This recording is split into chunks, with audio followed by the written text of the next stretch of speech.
வணக்கம் சிம்ம ராசி அன்பர்களே, உங்களை இந்த ஸ்ரீ குபேரன் டிவி என்ற சேனலின் மூலம் காண்பதிலே பெருமகிழ்ச்சி. எல்லா காரியங்களையும் நீங்கள் செஞ்சு அழுத்து போயிட்டீங்க. எல்லாருக்கும் லைனப் பண்ணி ஏற்றி விட்ட ஏணி போல் நிற்கிறேன் சார், எல்லோரும் என் முதுகில் ஏறிட்டு போயிட்டே இருக்கிறாங்க, எனக்கு என் வாழ்க்கையில் எந்த விதமான பிடிப்பும் இல்லாமல் போயிட்டுருக்குதுங்க, ஏதானு வழி இந்த வாரத்தில் நல்லதாக கிடைக்குமா அப்படின்னு தேடித்தான் இந்த வாரத்தை பார்க்குறீங்கன்னு தெரியுது.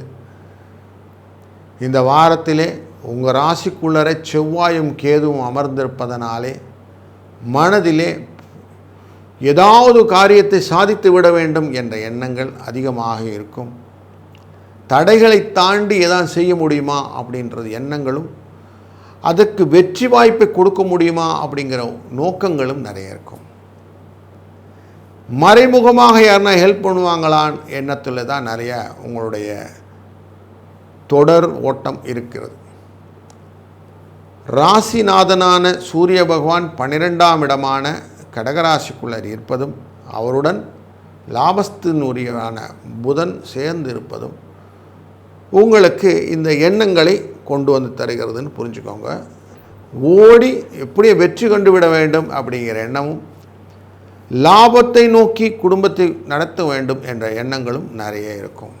அதனால் குடும்பத்தை ரொம்ப பாசமாக அவங்களோட கையை பிடிச்சி கூட்டிகிட்டு போகணுன்னு எண்ணம் வரும். முயற்சிகளுக்கு எந்த விதமான பங்கங்களும் இல்லாமல் அது வெற்றியின் பாதைக்கு செல்லக்கூடிய சூழ்நிலையை குருவின் அருளாலே உங்களுக்கு கிடைக்கக்கூடிய வாய்ப்புகள் உண்டு. சின்ன சின்ன இடமாற்றங்கள், பிரயாணங்கள் உங்களுக்கு சௌகரியமான ஒரு வாழ்க்கையை அமைத்து கொடுக்க போகிறது என்பதிலும் சந்தேகமில்லை. சிலருக்கு காரை மாற்றணும், வீடை மாற்றணும் அப்படிங்கிற எண்ணங்கள்லாம் வரும். எண்ணம் ஓட்டம் மட்டும் நடக்கும், செயலில் வரத்துக்கு வாய்ப்புகள் கம்மியாக தான் இருக்குது. குழந்தைகள் விஷயத்தில் அவங்க எதிர்பார்க்காத விஷயத்தில் அவங்கள சந்தோஷப்படுத்தணும் அப்படிங்கிற எண்ணங்கள் நிறையா இருக்கும்.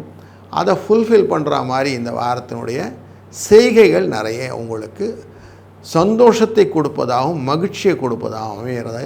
அதுவே உங்களுக்கு திருப்தியாக இருக்க போகுது.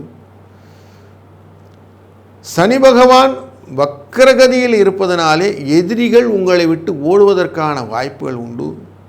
மருத்துவ செலவுகள் கொஞ்சம் குறையும்.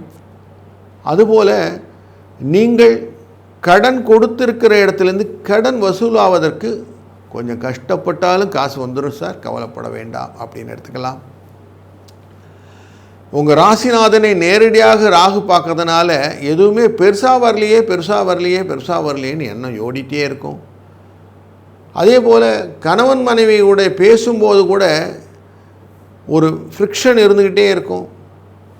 ஒரு அந்யோன்ய குறைவு அப்படின்னு சொல்லலாம். அந்த மாதிரி ஒரு எண்ணங்கள் வருவதற்கான வாய்ப்புகள் இருக்குது. கொஞ்சம் அவங்களோட தன்மையாக பேசுவது அப்படிங்கிற எண்ணத்தை கொண்டு வாங்க, சக்ஸஸ் வந்துடும். தொழிலிலே தேவையற்ற முறையிலே எல்லார் கூடயும் கலகத்தை வரவழைச்சிக்காமல் இருப்பது ரொம்ப நல்லது. இந்த வாரத்தில் ரொம்ப முக்கியமான விஷயம் என்னென்னா, அடுத்தவங்க வேலையில் போய் பார்த்துட்டு அவங்களுக்கு ஹெல்ப் பண்ணுறேன்னு போய் அங்கே தகராறு வந்து அதில் சண்டை வந்துடும். அப்படிங்கிறதுனால முடிந்தவரை அடுத்த வேலையை நீங்கள் எடுத்துக்க வேண்டாம், ஜாமீன் கையெழுத்தும் போட வேண்டாம் அப்படிங்கிறது முக்கியமாக இந்த வாரத்தில் வச்சுக்கோங்க. கவலைகள் கொஞ்சம் இருக்கும், சண்டைகள் இருக்கும், ஜாக்கிரதையாக இருங்க அப்படிங்கிறது இந்த வாரத்துடைய அவுட்லைனாக மனசில் வச்சுக்கோங்க. இந்த வாரத்திலே 24ஆம் தேதி அன்று அமாவாசை. முன்னோர்களுக்கு திதி தர்ப்பணம் கொடுத்து அவருடைய ஆசீர்களை பெற்றும்போது நல்ல ஒரு வளமும் நலமும் கிடைப்பதற்கான வழிவகைகள் நிறைய வரும். இந்த காணொலியை நீங்கள் பார்த்ததுக்கு உங்களுக்கு ஃபர்தராக ஏதாவது சந்தேகம் இருந்தால் அவசியம் கமெண்ட் பண்ணுங்கள். இந்த காணொலியை இன்னும் சப்ஸ்கிரைப் பண்ணாமல் இருந்தால் சப்ஸ்கிரைப் பண்ணி பெல் பட்டன் நோட்டிஃபிகேஷனை எனேபிள் பண்ணிக்கோங்க. தொடர்ந்து காணொலி உங்களுக்கு கிடைக்கும். ஷேர் பண்ணுங்கள். அப்போ தான் லைக் பண்ணும்போது தான் எங்களுக்கும் உத்வேகம் வரும் அப்படிங்கிறது உங்களுக்கு தெரிந்ததே.